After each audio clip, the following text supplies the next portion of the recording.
Yeah, so I think the research is really clear around today's learners. They are constantly wired to be going from sun up to sundown. They are not reflective in their nature. Think about how many times we look around, they're consuming content on social media. Our brains are not wired for that. They're not wired to consume the amount of information we're consuming. And so I still serve at the university level working with undergraduate and graduate students. I love it. It puts me back into the purpose of why I got into education in the first place.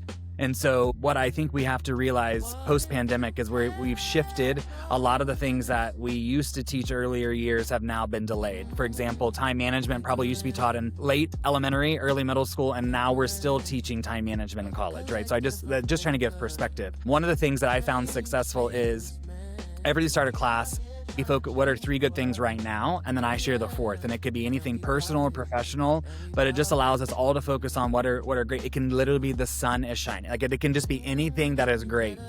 And what's interesting is whenever I missed it for 1 week because I was in a hurry, I was late, traffic, all the things, and I was like, we're going to skip gratitude. I remember a student raising her hand and she said, Dr. Culver, we can't start. We haven't done our 3 gratitude to get started. So it was that accountability piece for me. The other thing is we never know what students are going through before they come to our classroom or when they leave our classroom.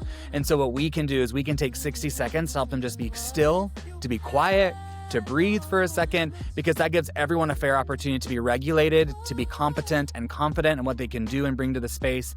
And I think the last thing that I always say is rows were created in classrooms in the 1960s for janitors to clean classrooms. There's no research to improve academic outcomes. So if we can shift to those collaborative groups and get kids talking to one another while doing these intentional shifts that we're leading as the educator, that's how we embed kindness. It's not the rainbows or the butterflies or all that. It's those small intentional efforts we can make to help kids reflect, find gratitude, find things that are going well, but also foster connection and relationships rooted in trust. I did not know that about the rose.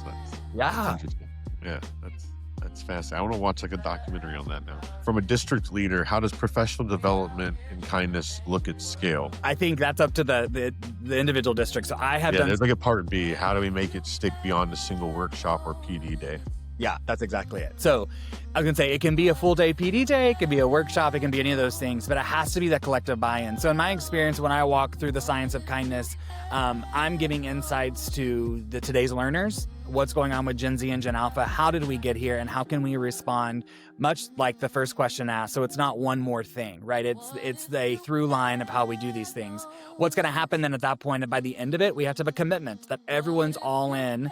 And I don't know if you see the YouTube video of I think it's the New York Jets. They had a motivational speaker come in, and he was an educator, and he gave all the football players a poker chip, and they just kept using the words all in, all in, all in, and they won the Super Bowl the year that they did that. And so they went from like losing, and it's this crazy story. And so it's the same mindset we have to have as a district leader. Once we do the implementation, we have the strategies, we talk about it, we remove the barriers, all the things that are there, we have to be all in. And what does that look like? And that's what I love working with organizations and schools to identify what does this look like? How do we roll this out? And how do we make it happen? Because it can't be in isolation and it can't be in silos. It has to be an effort, because what's going to happen is it's going to transform culture where outcomes are going to improve, retention's going to improve, and it's going to be a space where people not only want to be, but people are going to thrive.